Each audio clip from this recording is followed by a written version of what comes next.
யூடியூப்ல வீடியோக்களை வெளியிட்டு மக்கள் மத்தியில பிரபலமானவங்க தான் மதன் கௌரி. மக்களுக்கு அதிகம் தெரியாத பல சுவாரஸ்யமான தகவலை ரொம்பவே தெளிவா விவரிச்சு வீடியோ வெளியிடுறதா மதன் கௌரியோட ஸ்பெஷல். மதன் கௌரி தன்னோட யூடியூப் சேனல் தொடங்கினதுக்கு முக்கிய காரணமே காதல் தோல்விதான் அப்படிங்கிறது எல்லாருக்குமே தெரியும். பிரிஞ்சு போன தன்னோட காதலிக்கு எப்படியாச்சும் தன்னோட முகம் தெரியணும் அப்படிங்கிறதுக்காக யூடியூப்ல சேனல் தொடங்கின மதன் கௌரி முதல் முறையா தன்னோட காதலை பத்தியும் தன்னோட காதல் கதை பத்தியுமே பேசியிருந்தாங்க.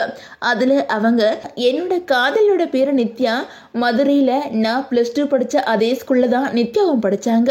ஆனா ஸ்கூல்ல 2 பேரும் நேரா பார்த்து பேசினது கூட இல்ல.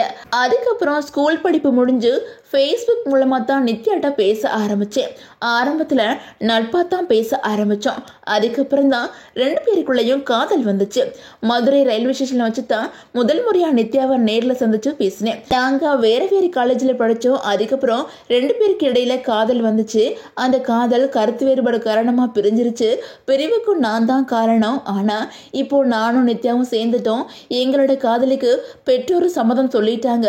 சீக்கிரமே திருமணம் அப்படின்னு சொல்லியிருந்தாங்க. அதுக்கப்புறம் கடந்த வருஷம் 2 பேருக்குமே கோலாகலமா திருமணம் நடந்துச்சு.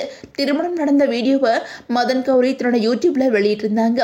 இதுக்கு பலருமே வாழ்த்து தெரிவிச்சு வந்துட்டு இருந்தாங்க. அதுக்கப்புறம் மதன் கௌரி சென்னையில் வாங்கின வீடு பற்றி ஹோம் டூர் வீடியோ ஒன்று ஷேர் பண்ணியிருந்தாங்க. அந்த வீடியோவில் தன்னோட அம்மா தங்கச்சி பற்றி மட்டும் பேசியிருந்தாங்க. ஆனால் தன்னோட மனைவி பற்றி அவங்க எதுவுமே பேசுறதுனால இவங்க 2 பேரும் பிரிஞ்சுட்டாங்க அப்படின்னு சொல்லிட்டு சோசியல் மீடியாவில் தகவலுமே பரவுச்சு. அது மட்டும் இல்லாமல் யூடியூப்ல தங்களோட திருமண வீடியோவை பிரைவேட்டில் வச்சுட்டாங்க. அதே நேரம் இன்ஸ்டாகிராமில் தன்னோட மனைவி கூட எடுத்த ஃபோட்டோ எல்லாத்தையுமே டிலீட் பண்ணியிருந்தாங்க. இதனால மதன் கௌரி தன்னோட மனைவியை பிரிஞ்சுட்டாங்க அப்படின்னு சொல்லிட்டு அந்த நேரத்தில் இந்த நியூஸ் வைரல் ஆகி வந்துட்டு இருந்துச்சு. அதுக்கப்புறம் மதன் கௌரி தன்னை பற்றி வர டிவோர்ஸ் சர்ச்சைகளுக்கு பதிலடி கொடுக்குற வகையில் யூடியூப்ல ஒரு வீடியோ வெளியிட்டு இருந்தாங்க.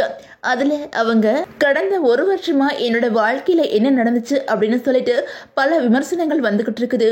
உண்மையிலேயே நான் என்னோட குடும்ப வாழ்க்கையில் ஏதாச்சும் பிரச்சனை அப்படின்னா நானே முதல்ல உங்கள்கிட்ட சொல்லுவேன். ஏன் அப்படின்னா என்னைய இந்த இடத்துக்கு கொண்டு வந்தது நீங்கள் தான் அப்படின்னு சொல்லியிருந்தாங்க. இதனால சோசியல் மீடியாவில் வர தகவலை யாரும் நம்பாதீங்க அப்படின்னு சொல்லிட்டு மதன் கௌரி அந்த வீடியோல சொல்லியிருந்தாங்க. இந்த நிலையில மதன் கௌரி தன்னோட ஃபேன்ஸ்க்கு நேற்று ஒரு குட் நியூஸ் ஷேர் பண்ணியிருக்காங்க. அதாவது மதன் கௌரி அப்பா ஆகியிருக்காங்க. அது மட்டும் இல்லாம மதன் கௌரி ரொம்பவே எமோஷனல் ஆகி ஒரு ஸ்டோரியுமே போட்டிருக்காங்க. அதுல அவங்க லைஃப் அப்டேட், நாங்க அப்பா அம்மா ஆகிட்டோம், அன்பு ரொம்ப ஆழம் ஆகியிருக்குது, மனசு பிரச்சனைகள் இல்லாத வாழ்க்கையை கேட்குது, உலகம் ரொம்ப அர்த்தம் உள்ளதா தெரியுது, இந்த ஆசீர்வாதத்தை நினைச்சு ரொம்பவே சந்தோஷப்படுறேன், எப்பவும் போல உங்களோட அன்பும் வாழ்த்துக்களும் வேணும் அப்படின்னு சொல்லிட்டு மதன் கௌரி சொல்லியிருக்காங்க. இதை பார்த்த பலரும் இவங்களுக்கு வாழ்த்துக்கள் சொல்லி வந்துட்டு இருக்காங்க.